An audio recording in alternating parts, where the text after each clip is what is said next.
యాకోబు పత్రిక 1వ అధ్యాయము. జాగ్రత్తగా విందాం, కొద్ది మాటలైనా చాలా శ్రద్ధగా విందాం. 12వ వచనం నుండి కొన్ని మాటలు మనం చదువుదాం అండి.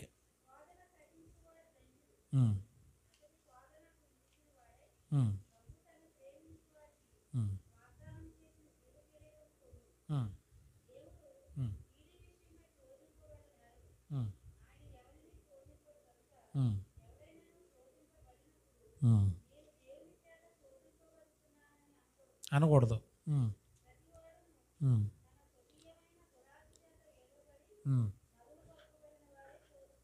అవును, అక్కడి నుంచి చాలా జాగ్రత్తగా చూడండి. అక్కడి నుండి దురాశ గర్భము ధరించి పాపము కనగా పాపము పరిపక్వమై, చాలండి. ఆ ఒక్క పాయింట్, ఆ ఒక్క వచనాన్ని నేను ఎక్స్ప్లెయిన్ చేయడానికి ప్రయత్నం చేస్తాను, మీరు అర్థం చేసుకోవడానికి ప్రయత్నం చేయండి అమ్మా. నేను చదువుతాను, మీరు చూడండి. దురాశ గర్భము ధరించింది. దురాశ ఏం చేసిందంట అంటే, ఇప్పుడు దురాశకి ఏమొచ్చింది? ప్రెగ్నెన్సీ వచ్చింది. దురాశ అనే ఏమొచ్చింది? ప్రెగ్నెన్సీ వచ్చింది కదా, గర్భం వచ్చింది. దురాశకు గర్భం వస్తే బిడ్డ పుట్టిందంట. దురాశ గర్భాన్ని ధరించి ఏం చేసింది? బిడ్డని కన్నదంట. ఆ బిడ్డ పేరు ఏంటంట? తల్లి పేరు ఏంటంట? దురాశ అనే తల్లికి గర్భం వచ్చిందట. గర్భం వచ్చిన తర్వాత 9 మాసాలు నిండిపోతే ఇక డెలివరీ అవుతుంది కదా, కనాలి కదా. అప్పుడు ఈ దురాశ గర్భం ధరించి ఒక బిడ్డను కన్నదట. ఆ బిడ్డ పేరు ఏమైనా ఉంది చూడండి అక్కడ, పాపము అని పిల్లను కన్నదట. ఏం పిల్లను కన్నది? పాపం అని పిల్లను కన్నదట. మళ్ళీ ఈ పాపానికి కూడా పెళ్ళయింది. జాగ్రత్త చూడండి. ఈ పాపానికి కూడా పెళ్ళయి ఈవిడ కూడా పాపమని ఈవిడ కూడా ఏం చేసిందట? గర్భం ధరించింది. అర్థమైందా? పాపం దేనికంటది?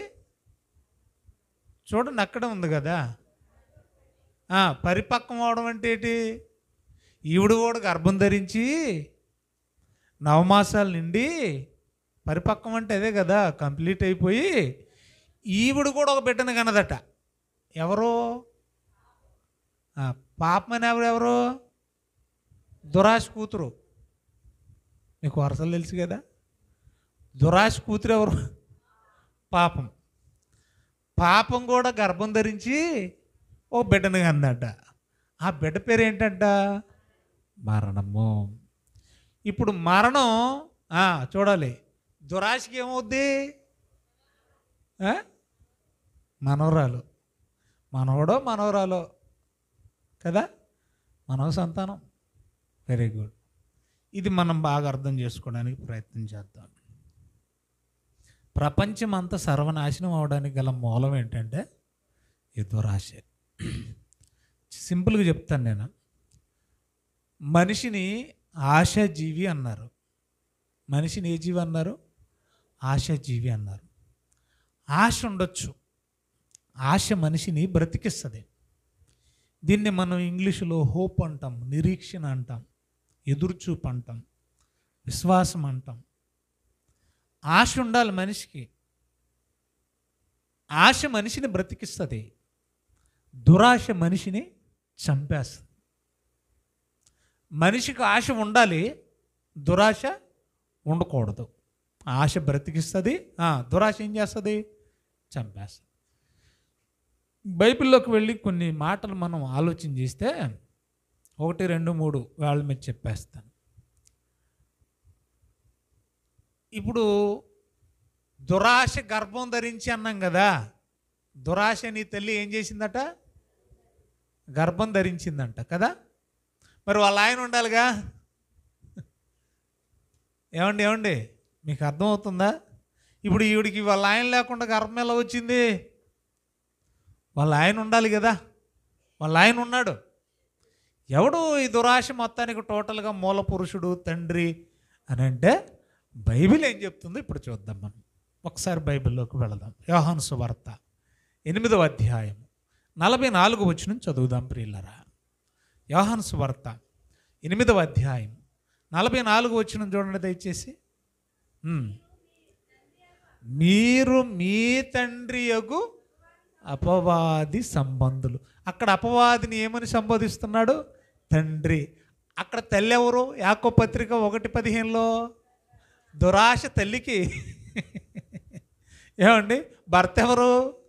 భర్త ఎవరు? ఇప్పుడే చదువుకున్న సాతానుగాడు అపవాదంట. చూడండి ఎలాగో చెప్తున్నాడు. మీరు మీ తండ్రి యొక్క అపవాది సంబంధులు, మీ తండ్రి దురాశలు నెరవేర్చగోరుచున్నారు అన్నాడు. చూడండి అమ్మా, దురాశకు మూల పురుషుడు ఎవరట? పితామహుడు, తండ్రి. ఏమండి ఎవరన్నారు అక్కడ? అపవాది అని వ్రాయబడింది. రైట్, అది ఎలాగో చెప్తానండి. సాతాను కాకముందు దేవదూత. బాగా వినాలి, జాగ్రత్తగా వినాలి కూడా. అప్పుడు ఎక్కడుంది అది? సాతాను కాకమునుపు దేవుని దగ్గర, దేవుడున్న పరలోకంలో ఉంది. అసలు మనం ఈ భూలోకంలో ఉండి ఇన్ని తంటాలు, ఈ భక్తి జీవితం, ఈ ప్రార్థనలు, ఈ ఉపవాసాలు, ఏమండి ఇదంతా ఎందుకు చేస్తున్నాం మనం? ఎక్కడ సభలు ఏంటి అక్కడ, ఈ మీటింగ్లకి, ఈ భక్తి జీవితం, ఇదంతా ఈ తంటాలంతా ఎందుకు మనకి? అల్టిమేట్గా చివరిగా నిర్ణయం దేనికోసం ఇదంతా? ఈ పోట్లన్నీ పరలోకం కోసం. మనం భూమి మీద పడే పోట్లన్నీ దేనికోసం చెప్పండి? పరలోకం కోసమేనా? వేరే ఏదైనా ఉందా? అదేటం అలాగున్నారు? పరలోకం కోసమే. నిజంగా ఇంత భక్తి చేసినా మనకు పరలోకం వస్తుందో రాదో తెలియదు. కానీ మీకు వస్తుంది అనుకుంటున్నారు ఏంటి? ఏమ్మా, వెళ్ళిపోతాం అనుకుంటున్నారా పరలోకం? నీ మనసుకి ఏమన్నా అనిపిస్తుందా? నేను చచ్చిపోతే పరలోకం వెళ్ళిపోతాననే నమ్మకం ఉందా మీకు? ఏమో బాబు, మీకు వదిలేసాను, మీ ఇష్టం. చూసారా, ఆల్రెడీ అది పరలోకంలోనుంది. ఎవరు? దేవదూత. ఎంత మహాభాగ్యం ఆలోచించండి. ఈ భూలోకంలో ఇన్ని కష్టాలు పడుతున్నాం మనం ఆ పరలోకం కోసం. ఒక మాట చెప్పనా, ఎంత కష్టం అంటే నిన్ను నన్ను పరలోకం చేర్చడం కోసం యేసు ప్రభు ప్రాణాలే విడిచాడంటే పరలోకం సంపాదించడం ఎంత కష్టమో, అది ఎంత విలువైందో ఆలోచించండి. యేసు ప్రభు ప్రాణత్యాగం పరలోక ద్వారం తెరవడం కోసమే, మన కోసం. అంత గొప్పది పరలోకం. అంత గొప్పదైన పరలోకంలో గొప్పది అయిన దేవదూతగా ఉంది అది. బొట్టి దేవదూత కాదు అది. దేవదూతలు కోటాను కోట్లు. కానీ ఆ కోటాను కోట్ల దేవదూతల్లో కూడా ఈ దేవదూత ఎవరట? ప్రధాన దూత. ప్రధాన దూత అంటే ఒక ఐజీ క్యాడర్లో ఉంది. ఏమండి, ఐజీలు, డిఐజీలు, ఎస్పీలు, డిఎస్పీలు, సిఐలు, ఎస్ఐలు, హెడ్ కానిస్టేబుల్, హోంగార్డు. అంటే ఈ ఐజీ కింద ఎంతమంది ఉన్నారో, ఎన్ని పోస్టులు ఉన్నాయో చూడండి. అంటే ఈ ప్రధాన దేవదూత క్రింద కూడా ఎంతమంది ఉన్నారు? కోటాను కోట్ల దేవదూతలు ఉన్నారు. పరలోకంలో ఉండడం గొప్ప భాగ్యం దానికి. రెండోది హయ్యర్ పొజిషన్, ప్రధాన దేవదూతగా ఉంది. దాని క్రింద చాలామంది పనివారు ఉన్నారు. ఇంక దీనికి మించి ఏం కావాలండి? దీనికి ఇంతకంటే గొప్ప భాగ్యం ఏముంటుంది చెప్పండి? ఏమీ లేదండి. దాంతో అది హ్యాపీగా సంతృప్తిగా బ్రతకొచ్చండి. కానీ అది చేసిన పాపం ఏంటో తెలుసా? అపవాది దేవుణ్ణి చూసి నాకు ఆ పొజిషన్ కావాలని కోరుకుంది. ఎప్పుడైనా గుర్తుపెట్టుకోండి, మన దురాశకు మూలం ఏంటంటే ఎదుటి వ్యక్తిని మనం కంపేర్ చేసుకోవడమే. నేను అప్పుడప్పుడు మా ఆవిడకి చెప్తూ ఉంటాను. నేను ఏదైనా ఒకవేళ పర్చేజ్ చేసేది ఉన్నా, ఏదైనా ఆలోచించే విషయాల్లో ఉన్నా కూడా, నేను చిరంజీవిని కాదు, అమితాబ్ బచ్చన్ కాదు, అంబానీని కాదమ్మా, నా స్థాయి ఏంటో నాకు బాగా తెలుసు అంటాను. ఎందుకని అలాగా? అది వాళ్ళకు తగును కదా. జుట్టున్నావిడంట ఏ కొప్పైనా వేస్తుందట. ఏదంటారు పెద్దోళ్ళ సామెత ఏంటంట? జుట్టున్నావిడ ఏం చేస్తుందట? ఏ జడైనా వేస్తుందట, ఏ కొప్పైనా వేస్తుందట. మన దగ్గర జుట్టే లేదుగా కొప్పేయడానికి. నువ్వేటి కొప్పేమంటావు నువ్వు జుట్టు లేకుండా? అందుకని ఇప్పుడు ఇది చూసి ఏం చేసిందంట? దేవుడితో కంపారిజనా, మహోన్నతునితో సమానునిగా ఎంచుకొనిను. ఇప్పుడు ఏం చేయాలంటే అయితే ఇప్పుడు ఆ పోస్ట్ కొట్టాలంటే ఆయన్ని దించేసేయాలిగా ఆ స్టేజ్ మీద నుంచి, లేదంటే ఆ సీట్లో నుంచి, దేవుడున్న సింహాసనం మీద నుంచి ఆయన దించేసేయాలి. ఆ పొజిషన్లోకి నేను వెళ్ళి కూర్చోవాలి. ఇప్పుడు ఆ ఆలోచన ఏమైనా బాగుందో ఆలోచించండి. అది ఎవరికైనా తగునా? దేవుని స్థానం ఎవరికైనా వస్తుందా చెప్పండి? ఆయన ఉన్నవాడు అనువాడు, ఆయనకు ముందు మరేది లేదు, కలిగి ఉన్నదేది ఆయన లేకుండా కలుగలేదు. అంటే సమస్తానికి మూలం ఎవరు? దేవుడు. అంటే ఈ దూతను కలిగించింది కూడా ఎవరు? ఆయనే. ఇప్పుడు ఆయన స్థానాన్ని, నా తండ్రి స్థానాన్ని నేను కొట్టాలనుకోవడం అది సరైన విధానం కాదండి. కాబట్టి ఎప్పుడైతే దురాలోచన వచ్చిందో పాపం చేయడం మొదలెట్టింది. ఏ దురాలోచన? ఆ స్థానం నాకు దక్కాలి, నాకు దక్కని ఇంకెవరికి దక్కడానికి లేదు అని చెప్పేసి యుద్ధం చేసిందంట. ఏం చేసింది? దురాశ వచ్చిన వెంటనే యుద్ధం పాపాన్ని గనేసింది. అంతే కదా? దురాశ గర్భం ధరించింది, వెంటనే ఏం కన్నది? పాపాన్ని కన్నది. పాపం కంటం అంటే ఏంటి? యుద్ధం చేసింది. దేవుడితో యుద్ధం చేయడం పాపమా కాదా? దేవుని దూతల మీద అదేం చేసింది? ఎగెనిస్ట్గా యుద్ధం ప్రారంభించింది. ఆ పాపం మరలా పరిపక్వమై గర్భం ధరించి పరిపక్వం ఏం చేసింది? మరణాన్ని కన్నది. తీసుకెళ్ళండిరా దీన్ని, కటిక చీకటి గల బిలములో పాతాళ మందలి ఒక మూలకు తోసిపడేయండి అన్నాడు. ఎక్కడికి వెళ్ళి పడ్డది? మరణపు లోకంలోకి వెళ్ళి పడింది, మృత్యువాతన పడింది. ఇది అపవాది చరిత్ర. దురాశ వచ్చింది దానికి, ఆ దురాశ గర్భం ధరించింది, యుద్ధం చేసేసింది, మరణం వచ్చింది. ఆ మరణం ఎక్కడికి వెళ్ళిపోయింది? పాతాళ లోకానికి తీసుకెళ్ళే స్థితికి దాన్ని తీసుకెళ్ళి. ఒకసారి మరల ఈ సూత్రాన్ని మీరు ఆలోచించండి. దురాశ వచ్చింది, అది గర్భం ధరించింది, పాపాన్ని కన్నది, మళ్ళీ పాపం గర్భం ధరించింది, మరణాన్ని కన్నది. ఇదే సేమ్ ప్రాసెస్ పరలోకంలో ఏదైతే అది దెబ్బతిన్నదో,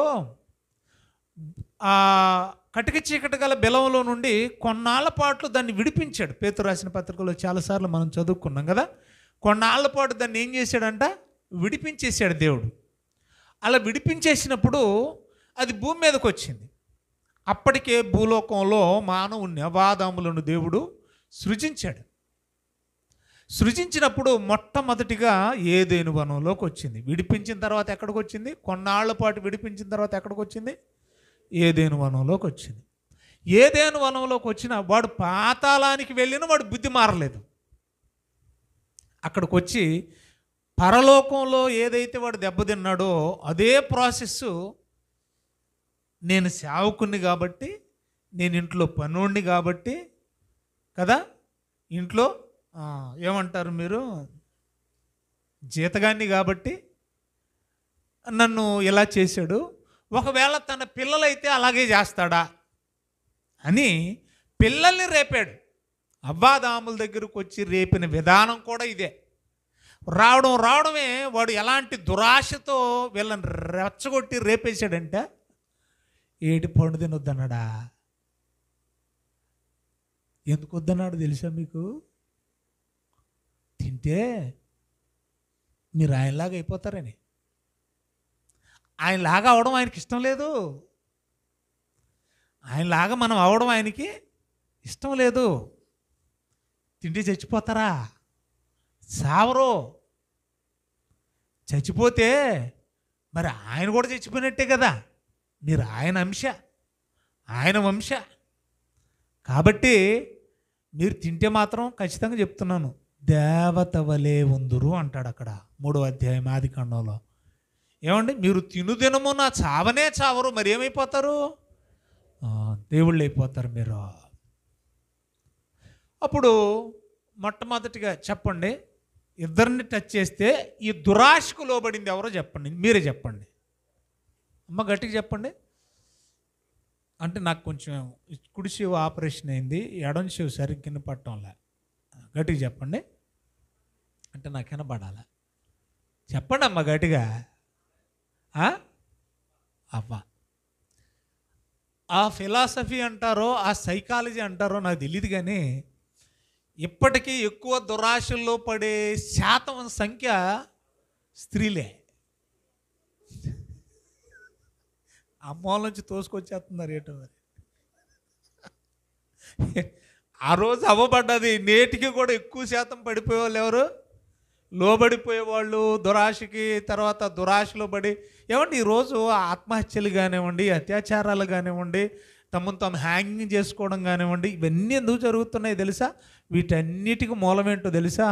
దురాశ. ఉన్నాయి, చాలా ఉంది స్టోరీ. ఒకవేళ ఈరోజు కాకపోతే వచ్చేవారు మాట్లాడతాను, ఏం కంగారు పడకండి. అని నేను అనలేదండి, ఆడళ్ళని నేను అనలేదండి, బైబిల్లో ఉందండి, అది మీరు చూడండి ఒకసారి. నేను అనలేదు సుమి. అలాగని ఆది కాండంలో ఎక్కడ ఉందండి అని ఏలెట్టి అక్కడ చూపించకండి నాకు. అక్కడ ఉండదు అది.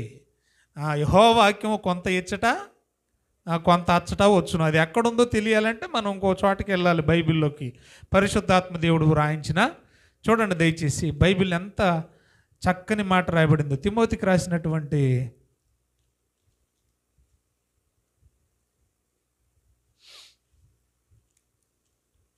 తీసారా?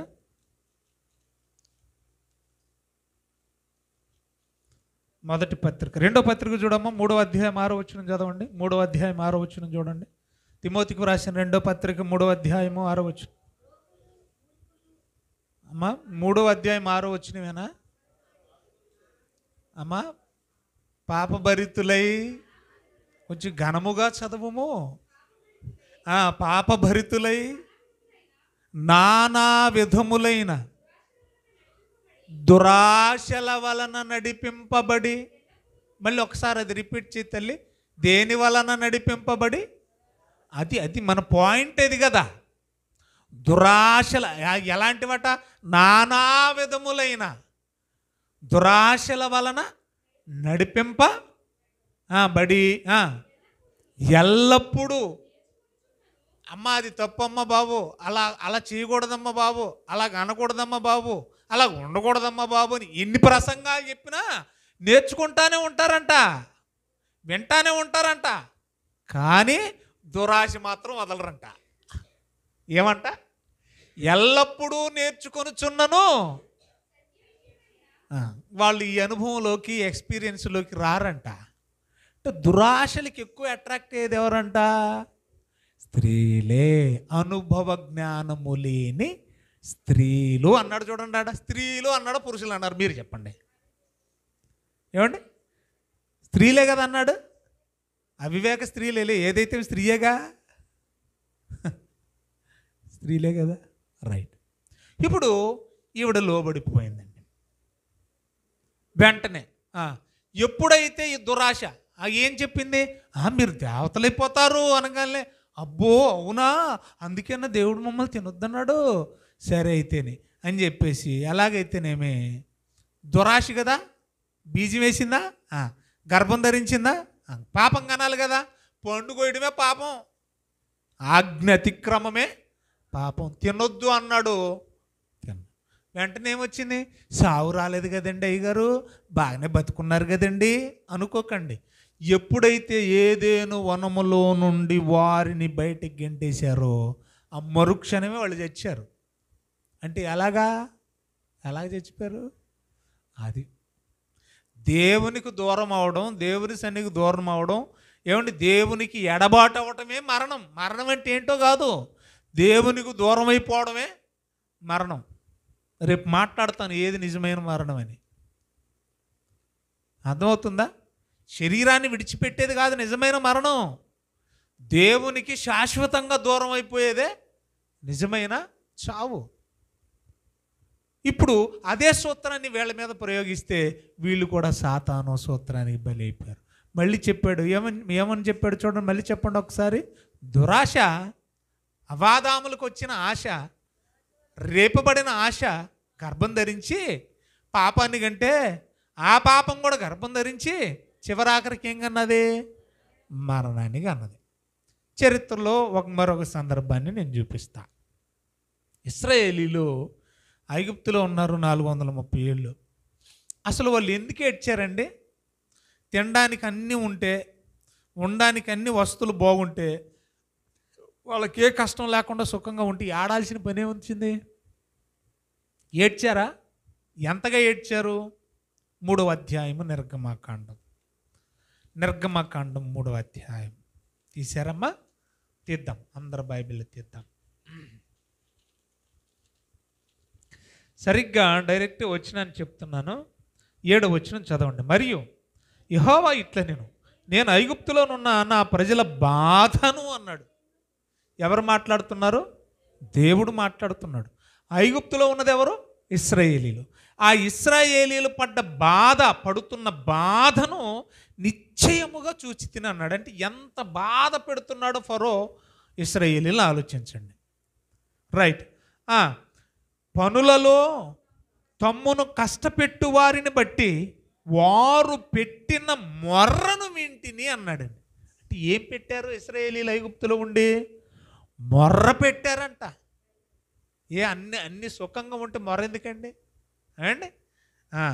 తర్వాత చూడండి, వింటిని వారి దుఃఖములు నాకు తెలిసే ఉన్నవి. చాలండి, అంతగా ఏడ్చారండి.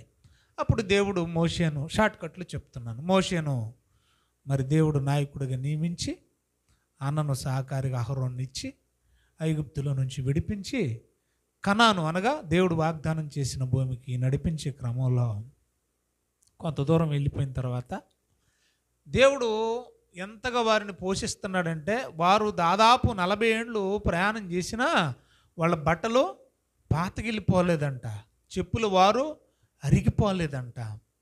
అంత చక్కగా వాళ్ళని దేవుడు కాపాడితే, ఏమండి, అంత చక్కగా వాళ్ళని నడిపిస్తూ ఉంటే మార్గ మధ్యంలోకి వచ్చిన తర్వాత మోషే మీద దేవుడి మీద ఎలిగేషన్ అంట, సనుగుడట.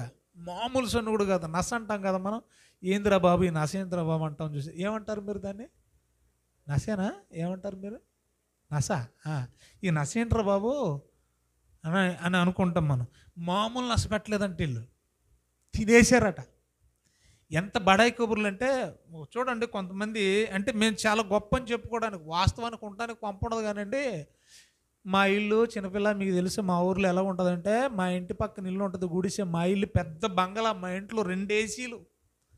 వాస్తవానికి దీనికి అసలు గుడిసె ఉండదు, కానీ చెప్పుకునే వాళ్ళకి ఎలా చెప్పుకుంటారు?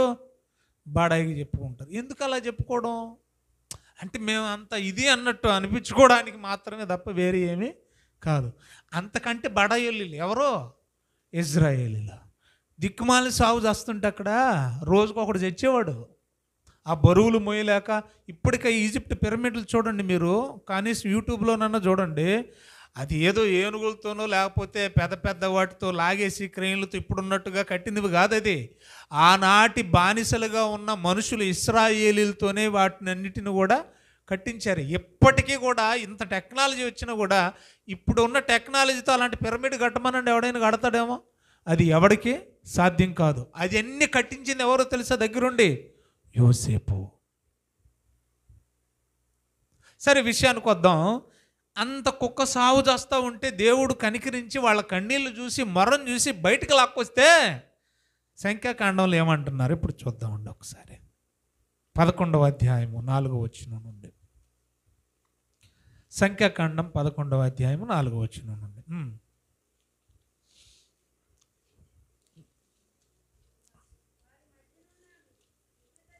వారి మధ్యనున్న మిశ్రిత జనం మాంస అపేక్ష అధికము కనబరచగా ఇశ్రాయేలీయులను మరలా ఏడ్చి మాకెవరు మాంసము పెట్టెదరు? ఐగుప్తులో చూడండి, ఐగుప్తులో మేము ఉచితముగా తినిన ఏంటి అంత ఉచితంగా పెట్టాడా ఫరో? అమ్మమ్మ కొంచెం అందులోకి ఇమ్మర్స్ అవ్వండి అమ్మ, మీకు నమస్కారం. అందులోకి అంత ఉచితంగా ఇచ్చాడా ఫరో అనేవాడు? ఒక్కసారి ఈ నంగనాసి బడాయి మాటలు చూడండి ఎలా ఉన్నాయో. మాకు మాంసం ఎవరు పెట్టెదరు? మరి తెగ తినొచ్చావు నువ్వు మాంసం, నువ్వు ఐగుప్తులో రోజు మాంసం పెట్టాడు మరి ఫరో నీకు. ఖైమా కొట్టేసేవాడు పని చేయకపోతేనే, మాంసం పెట్టడం ఇంకేమన్నానా? తట్టుకోలేక కదా ఏడ్చేశారు. ఆ ఏడుపులు వినే కదా దేవుడు దేవదూతను పంపించాడు. ఏంటట ఈ మాటలు ఏంటట? మరలా ఏడుతున్నారంట. దేనికోసం అంటే వీళ్ళు ఏడుపు? ఏమండి, బాగా చూసుకుంటున్నా ఏడుతున్నారు వీళ్ళు. బాగా వినండి, దేవుడు బాగా చూసుకోవట్లేదా? ఎంత బాగా చూసుకుంటున్నాడండి దేవుడు. పగలు మేఘస్తంభమై రాత్రి అగ్నిస్తంభమై ఎండదగలకుండా చూసారా ఎంత చక్కగా నడిపిస్తున్నాడు దేవుడు. వాళ్ళకి ఏమి తక్కువ కాకుండా నడిపిస్తున్నాడు దేవుడు. ఆరోగ్యం ఇచ్చి కాపాడుతున్నాడు దేవుడు. ఎడారులో సైతం, సవిటి పర్రలో సైతం నీళ్ళు లేవు అల్లో అంటే బండ నుంచి రప్పించాడండి నీళ్ళు దేవుడు. బండ నుండి రప్పించాడు దేవుడు నీళ్ళు. అక్కడేమో లేక ఏడిచావు, ఇక్కడ ఎందుకు ఏడుతున్నావు? ఐగుప్తులో లేక ఏడ్చావు, ఎండింది కదా అక్కడ, బాగా ఎండింది. తినడానికి తిండి లేదు, ఉండడానికి గూడు లేదు, కట్టుకోవడానికి బట్టలేదు, ఏడ్చావు, అర్థం ఉంది. ఇక్కడ ఎందుకు ఏడుతున్నావు? దీన్నే బడాయి అంటాం మన భాషలో. ఈ ఎదవ బడాయి చూడండి, ఏం బడాయట? మాకు మాంసం ఎవరు పెడతారు? ఐగుప్తులో ఉన్నప్పుడు మేము ఎంత బాగుండేవాళ్ళం. ఎలాగున్నారంటే వీళ్ళు, మేము ఉచితముగా తిన్న చేపలు, కీరకాయలు, దోసకాయలు, కూరాకులు, ఉల్లిపాయలు, తెల్లగడ్డలు, ఇవన్నీ జ్ఞాపకం వస్తలేదా మాకు? రోజు జ్ఞాపకం వస్తున్నాయి మాకు. ఏమున్నాయి ఇక్కడ? ఎక్కడ ఉల్లిపాయలు ఏమైనా ఉన్నాయా? తెల్లగడ్డలు ఏమైనా ఉన్నాయా? మసాలాకు అలవాటు పడ్డాము. ఈ చప్పచప్ప కూరలు, ఉప్పు కూరలు, అది కానీ చేదు కూరలు అంటున్నారు. ఏ కూరలు? చేదు కూరలు. ఏట్రా బాబు ఈ ఫుడ్డు అని ఏమంటున్నారంట. ఇప్పుడు మా ప్రాణం ఏమైపోతుంది తిండి కోసం అట. ప్రాణాలే పోయే పరిస్థితే. అంత ఏం సెంటర్ జైలు కంటే దారుణమైన ఫుడ్ ఇది కాదు కదా. ఏడుస్తూ ఉన్నారంటండి. ఏడుస్తూ ఉంటే అప్పుడు లాభం లేదని చెప్పేసి దేవుడు చూశాడట. చూసి ఇదే మీ బడాయి అని చెప్పేసి, బడాయి అయిపోయేంత వరకు వస్తుందండి, వీళ్ళు అయిపోయేంత వరకు వస్తుంది. సరేరా మీకు ఇప్పుడు ఏం కావాలి? మాంసం కావాలి అంతేనా? మోషే సరే కంచాలన్నీ రెడీ చేసుకోమని చెప్పు. రేపు సాయంత్రానికల్లా ఏం చేయాలట? మీరు మొత్తం రెడీ చేసుకోండి. మీ మటను, చికెన్ కత్తులు, మీ కంచాలు, మీ గిన్నెలు అన్నీ కూడా రెడీ. దేనికోసం? మాంసం కోసం. కింద వచనాలు మీరు చదువుకుంటూ వెళ్ళండి. ఏంటి మాంసం లేదనే కదా మీ బాధ? మీరు ఒక పూట రేపు సాయంత్రానికి ఏమున్నాను, రేపు సాయంత్రం ఇచ్చి సైలెంట్గా ఉండను. మరి ఏం చేస్తాడు దేవుడు అంటే, చెబుతాడు, మోషేతో చెప్పి పంపుతాడు. 1 నెల రోజుల పాటు మీరు వరుసగా తినాలి. ఎంతమందికి? ఎంతమంది ఇశ్రాయేలీలు? 30 లక్షల మంది. కాల్ బలమే 6 లక్షలు. అంచనాగా ఎంతమందో తెలుసా? దాదాపు 30 లక్షల మంది. నడిచేవారి సంఖ్య, సత్తు కలిగి నడిచేవారి సంఖ్య 6 లక్షలు. మరి ఆ ఒంటెల మీద, ఆ గాడిదల మీద, ఆ గుర్రాల మీద, మనుషుల మీద ఉన్నోళ్ళ సంగతి ఏంటి? మొత్తానికి అంచనాగా అప్రాక్సిమేట్గా 30 లక్షల మందికి ఎన్ని రోజులట మాసం? 30 రోజులు. 1 మంత్ వరకు మీరు ఇంక వేరే కూర తినడానికి లేదు. ఆ క్రింద వచనాలు మీరు చదువుతూ వెళితే మీకు వెక్కసమైపోయి మీకు బాగా విసుకొచ్చేసేంత వరకు కూడా మీరు అదే తినాలకి, వేరే ఫుడ్ లేదు అని చెప్పేసి దేవుడు ఏం చేశాడంట, సముద్రం మీదకి గాలి విసిరేలా చేస్తే ఆ సముద్రం మీద నుంచి పూరేళ్ల పెట్టలు వచ్చి పడ్డాయంట. ఏమొచ్చి పడ్డాయి? కౌజు పెట్టలాగా పూరేళ్ల పెట్టలు వచ్చి పడ్డాయంట. పూరేళ్ల పెట్టలు వచ్చి ఎక్కడ పడ్డాయి? భూమి మీద అంతమంది జనాంగం ఉన్నారు కానీ ఏ పల్లెలో, ఏ పట్టణంలో పడలేదు. ఇశ్రాయేలీల పాలెం ఎక్కడుందో ఆ పాలెం మీదే వచ్చి పడ్డాయి. అది ఎంతెత్తో తెలుసా? దాదాపు 4 అడుగులు ఎత్తు. నేల మీటకి ఎంత? నేల మీద నుంచి 4 అడుగులు ఎత్తంటే ఒకసారి మీరు ఆలోచించండి, ఎన్ని పెట్టలు. ఇక వీళ్ళ పనేటి పోగేసేసుకోవడమే కదా. దీన్ని ఏమంటారు మీరు చెప్పండి, చెప్పండి. వేళకు పెడుతున్నాడు కదా తృప్తిగా, దేవా నీకు వందనాలయ్యా బాబోయ్, ఆ సెంటర్ జైల్లో నుంచి బయటపడేసావు, నీకు వందనాలు బాబు. వాడి దెబ్బలకు తట్టుకోలేకపోయేవాడిని నేను. వాడు పెట్టే బాధ, అసలు ఆడ తిండి అదే తిండి అంట ప్రభా, ఉల్లిపాయలు తెల్లబట్టలేను ఏదో అనేస్తున్నాను, కానీ అక్కడ ఏమీ లేదు, మట్టి మశానం తప్ప. భగవంతుడా నన్ను బయటికి లాక్కొచ్చావు, నీకు వందనాలు. అబ్రహాం, ఇస్సాకు, యాకోబులకి మా ముత్తాతలకు చేసిన వాగ్దానం నెరవేరుస్తున్నావు, స్తోత్రాలని చెప్పుకోవాల్సిన వీళ్ళు ఇక్కడికి వచ్చి ఈ దురాశ పరులు. కారణం ఏంటంటే మిశ్రిత జనం అన్నాడు చూడండి. అక్కడ జనం ఎవరట అంటే వీళ్ళు ఎవరి వల్ల ప్రేరేపించబడ్డారు? మాంసాన్ని అధికంగా తినేవాళ్ళు వీళ్ళతో కూడా కుమ్మక్కయ్యారు గనుక వాళ్ళని చూసి వీళ్ళు నేర్చుకున్నారు. వాస్తవానికి వీళ్ళు తెగ తినేసిన వాళ్ళు ఏం కాదు. ఈ మిశ్రిత జనం వల్ల గనుక ఈ సందర్భాన్ని చదువుతున్నప్పుడు ఈ మిశ్రిత జనం వల్ల ఏమైపోతున్నారు? ప్రేరేపించబడ్డారు, మాంసాపేక్ష అధికముగా కనబరిచారు. బాగా తినండ్రా తినండ్రా తినండ్రా అన్నాడు. ఎంతవరకు తినాలి ప్రభు అంటే ఏలెడితే టచ్ చేయాలా తినమన్నాడు. గొంతులో నేను చెప్పినందుకే చదవండి ఇంటికి వెళ్ళాక, 34 వచ్చిన వరకు చదవండి ఇంటికి వెళ్ళాక. గొంతులో ఏలెడితే ఏం తగలాలంట? మాంసం మొక్క తగలాలంట. ఆ మాంసం కూడా బాగా తిని నవిలి నవిలి పళ్ళల్లో ఇరుక్కుపోయి పళ్ళల్లో ఉంటుంది కదా, ఆ పళ్ళల్లో ఉండాలి. గొంతులో ఏలెడితే టచ్ అవ్వాలి. ఇప్పుడు ఏం జరగాలి? అలా ఉండగానే దేవుడు చిరాకు వచ్చేసిందట. వీళ్ళ నష్టం మరి చిరాకు రాదేటి? ఆశకి హద్దులు ఉండాలండి బాబు.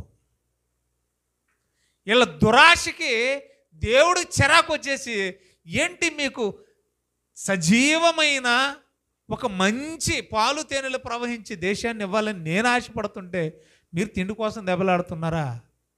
దీనంతటికి గల కారణం మిశ్రిత జనం. వారితో మీరు రేపబడ్డారు కనుక మీ దురాశకు పాపం పరిపక్వమై మరణానికనే స్థితికి తీసుకెళ్ళాలి అనుకున్నాడు దేవుడు. ఈ పేకలో ఈ గొంతులు ఏలెట్టేదాకా తినిపించాడట. అది పళ్ళలో ఉండగానే ఏం చేశాడంట? మొత్తాన్ని. బాగుందండి ఇది. ఎలుకకు మందు ఎట్టి చంపేసినట్లేదు. మళ్ళీ మనమాట ఎలుక్కి ఏం చేస్తాం మనం? దాని ఏదో మిచ్చర వేసేస్తాం, దాని మీద ఏదో మనకు ప్రేమ ఉన్నట్టు. ఎలుక్కి ఏం పెడతాం మనం? మన పిల్లలు కూడా అట్ట మిచ్చర. మనం ఎలుక్కి ఏం చేస్తాం? ఎండు చేప పెడతాం దానికి కదా. దాని మీద ఎంత ప్రేమ మనకి. దాంట్లో ఏమి కలుపుతాం మళ్ళీ? చాలాగా ఉంది కదండి ఇది కూడా. పేక బిసికి నులివేసి చంపేశాడు. దరిద్రం వలిపోయింది.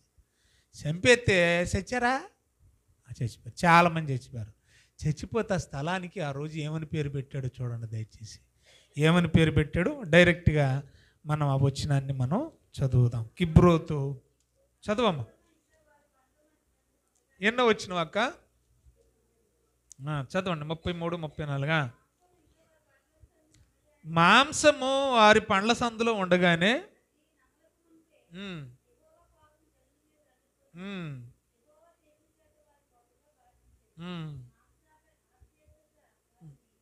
ఆ మాంసాపేక్ష గల వారిని జనులు అక్కడ పాతి పెట్టినందున ఆ స్థలమునకు కిబ్రోతు హత్తావా.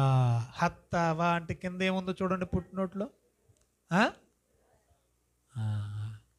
మనం ఎటు తిరిగినా అక్కడికే వస్తాం కదా. హత్తావా అంటే ఏంటట?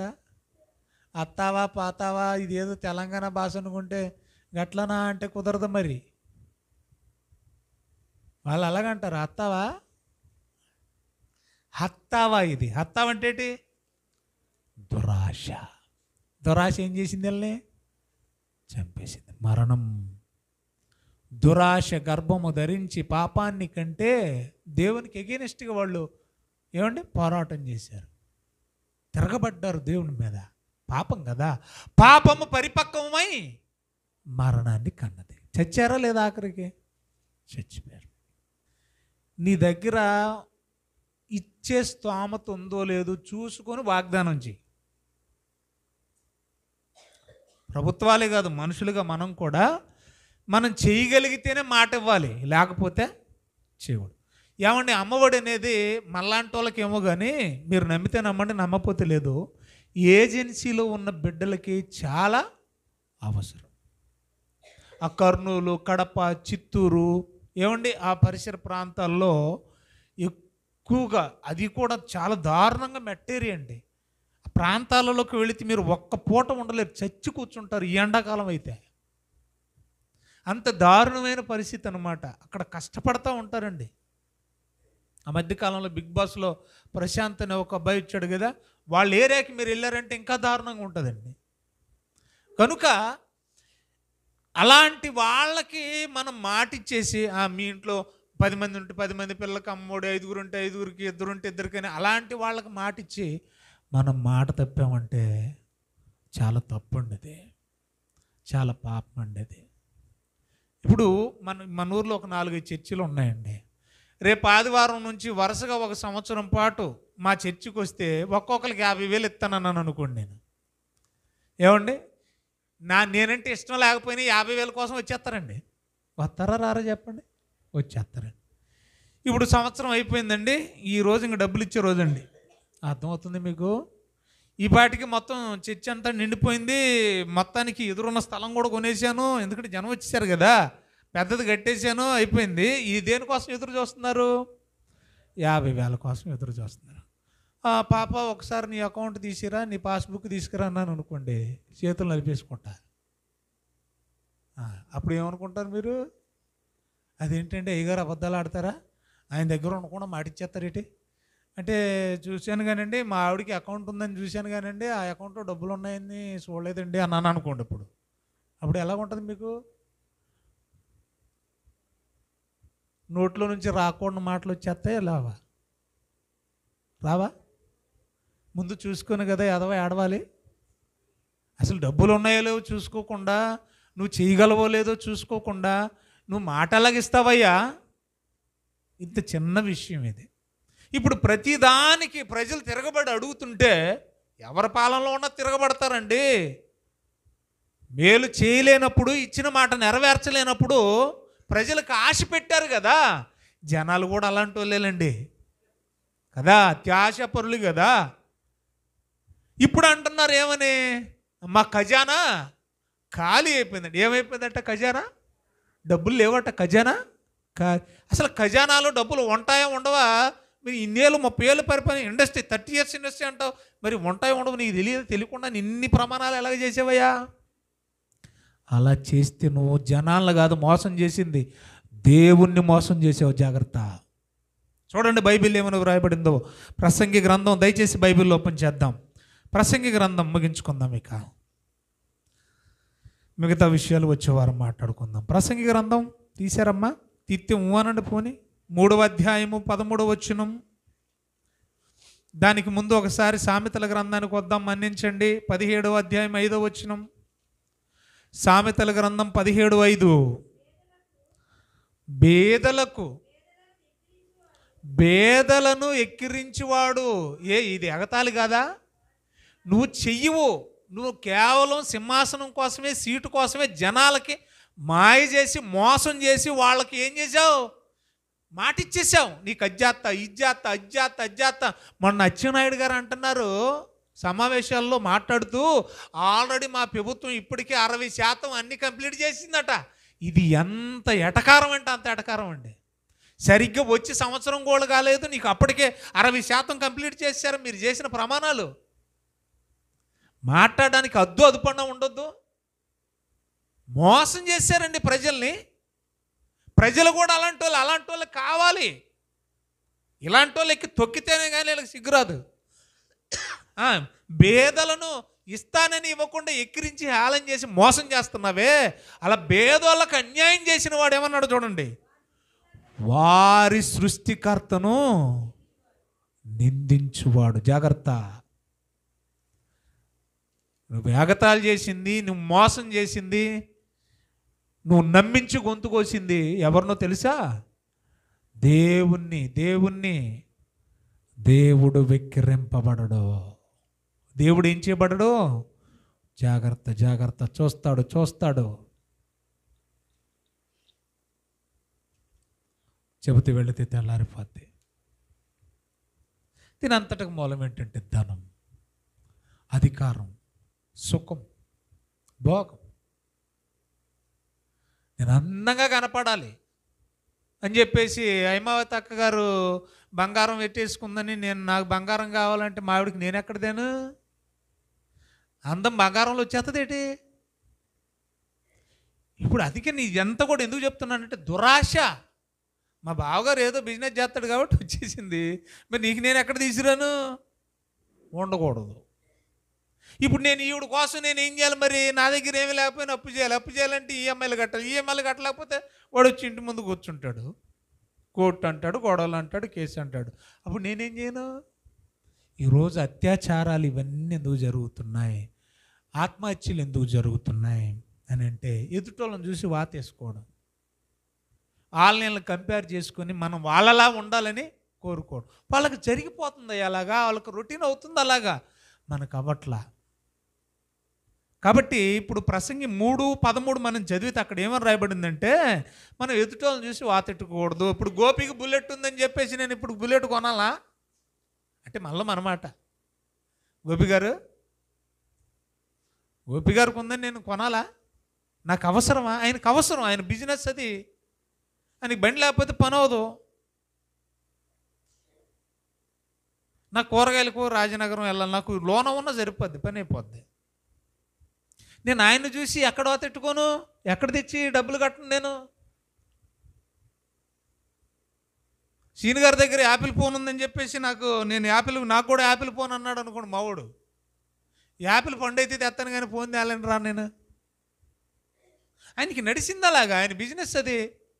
ఇప్పుడు ఏం చేద్దాం మరి? అందుకే ఏమన్నాడు చదవండి. ఇప్పుడు ఏమన్నాడు? 3:13. ఇప్పుడు ఇదంతా విన్న తర్వాత మనకి అల్టిమేట్గా సారం ఇది. మనలో ప్రతివాడు మనం ఏం చేయాలంట? దేవుడా బువ్వెట్టావా ఈ పూటకి, స్తోత్రం నాయన. గొంతులోకి నీళ్లు దిగుతున్నాయి నాయన, స్తోత్రం. అన్నము పానము, మనలో ప్రతివాడు మనం చేయాల్సిన పని ఇది. అన్నపానములు పుచ్చుకొనుచు మన కష్టార్జితమైన ఆహారం. బాగా వినాలి, అర్థమవుతుందా? నాకు వచ్చేది రూపాయే, నా కష్టం ఎంత? రోజుకి రూపాయే. మన ఇంట్లో ఖర్చు ఎంత? రూపాయే. అంటే నా కష్టానికి, నేను అనుభవించే ఆహారానికి, నా ఉండే ఉనికికి సరిపోతుంది. ఇప్పుడు నేనేం చేయాలంటే ఏ పూటకు ఆ పూట సంతోషించాలి తప్ప మా పక్క బంగ్లా వాళ్ళని చూసి నేను వాతలేసుకోకూడదు. వాళ్ళు అలాగుంటున్నారు, ఇలాగుంటున్నారు. అందం అనేదండి అలంకారంలో రాదండి, క్యారెక్టర్లో వస్తుందండి. గౌరవం అనేదండి నేను వేసుకునే సూటు, బోటు, టై, బెల్ట్లో రాదండి, క్యారెక్టర్ని బట్టి వస్తుందండి. అర్థమవుతుంది మీకు? నేను పెళ్ళికి వెళ్ళా, పెరవళ్ళి పెళ్లి చేయడానికి ఒక ఆయన వచ్చారు, రిజిస్టర్. నేను కేవలం మెసేజ్కి వెళ్ళాను. అయితే టిప్ టాప్గా వచ్చాడు ఆయన. యాక్చువల్గా అక్కడ విజయప్రసాద్ రెడ్డి గారు వెళ్ళాలి. అయితే సోదరుడు ఏం చేశాడంటే నాకు వేరే మీటింగ్ ఉంది వ్యవసాయం, నువ్వు వెళ్ళంటే నేను ఆయనకు బదులుగా నేను వెళ్ళాను మెసేజ్కి. అక్కడ అందరూ మన పిల్లలే, ఆఖరి పెళ్ళి కొడుకు కూడా మన పిల్లోడే. అంతా అయిపోయిన తర్వాత అందరూ వచ్చి ఫోటోలు తీసుకుంటున్నారు. నేను ఇట్లానే వెళ్ళాను, నిన్న వేసుకుందా కూడా ఇదే డ్రెస్, సూటు బూట్ వేసుకొని వచ్చాడు ఆయన, టిప్పు టాప్గా వచ్చాడు ఆయన పాప మా మూల కూర్చుని ఉన్నాడు అలాగా. ఇది ఏదైనా కూడా సూటు బూట్ని బట్టి రాదండి గౌరవం. మరి దేన్ని బట్టి వస్తుంది? మన క్యారెక్టర్ అండి బాబు, మన ఉనికి. కాబట్టి చెబుతున్నాడు చూడండి, ప్రతివాడు ఏం చేయాలట? అన్నపానములు పుచ్చుకొనుచు మీ కష్టార్జితం. అర్థమవుతుంది? మీకు ఎంత వస్తుందో రాబడి దాంతోనే సంతోషపడండి. అపవాదిలాగా వేరే వాళ్ళతో కంపారిజన్ చేసుకోకండి. సుఖము అనుభవించుట గర్భఫలము దేవుడిచ్చు బహుమానమే అని తెలుసు మనకి. ఇప్పుడు ఈరోజు మనకి 3 పూట్ల దేవుడు బూవెట్టాడంటే ఇది ఎవరు బహుమానం? కాలు తలకాయలు కావాలని కోరుకోకూడదు. అర్థమవుతుందా? పప్పన్నం పెట్టాడా, దేవుని స్తోత్రం, అంతే. బెండకాయ పులుసు పెట్టాడా, దేవా నీకు స్తోత్రం అంతే. ఇప్పుడు విజయక్కలు కాలు తలకాలు తెచ్చుకుంటున్నారు వారం వారం అని అందేమో, నేను ఎక్కడదేనా? అవునా కదండి? కాబట్టి ఇందు మూలముగా చదవండి మళ్ళీ ఒకసారి. దురాశ గర్భమును ధరిస్తే ఆ పాపం అనే పిల్ల పుట్టింది. ఆ పాపం అనే పిల్ల కూడా పెళ్లి చేసుకొని గర్భం ధరిస్తే మరణం అనే బిడ్డ పుట్టిందంట. ఏం చేద్దాం మరి? ఏం చేద్దామండి? కలిగి ఉన్న దాంతోనే తృప్తి పడి బ్రతుకుతాం. దేవుడి మాటలు మన వెనుకల్లో ఫలింపు చేయను కాక. ఆమెను. కళ్ళు మూసుకొని తల వంచండి. వాక్య ఫలింపు కొరకు ప్రభు బల కోసం ప్రార్థన చేసుకుందాం. ప్రేమగల ప్రభువా, అంతవరకు కొన్ని విషయాలు నాయన మేము ఆలోచించాం. పరిశుద్ధాత్మ ప్రేరణతో భక్తుడైన యాకోబు ద్వారా మీరు రాయించారు నాయన. ఆశ ఉండాలి కానీ దురాశ ఉండకూడదయ్యా. మాకు కలిగి ఉన్న దాంతోనే మేము సంతోషంగా సంతృప్తిగా బ్రతుకుటకు సాయం చేయండి. లేనిపోయిన ఆశలకు, అత్యాశలకు, దురాశలకు వెళ్ళిపోయి మమ్మల్ని మేము మోసం చేసుకోకుండా, మమ్మల్ని మేమే చంపేసుకోకుండా, మా ఉనికిని మేమే దెబ్బ తీసుకునేలా చేసుకోనకుండా, అపవాది ప్రేరణకు లోపడకుండా మమ్మల్ని మేము కాచుకున్నట్టుకు సహాయం చేయండి. ఎవరికో ఉందని మాకు ఉండాలనే రూల్ ఏం లేదు నాయన. దయగలిగిన నాయన విన్న వాక్యం బిడ్డల హృదయాల్లో ఫలింపు చేయండి. దేవా, మీ శరీరాన్ని మేము పుచ్చుకుంటూ ఉండగా యోగ్యత కలిగి పుచ్చుకోవడానికి సహాయం చేయండి. యేసు నామములో ఈ ప్రార్థన అడిగి వేడుకుంటున్నాము తండ్రి. ఆమేన్.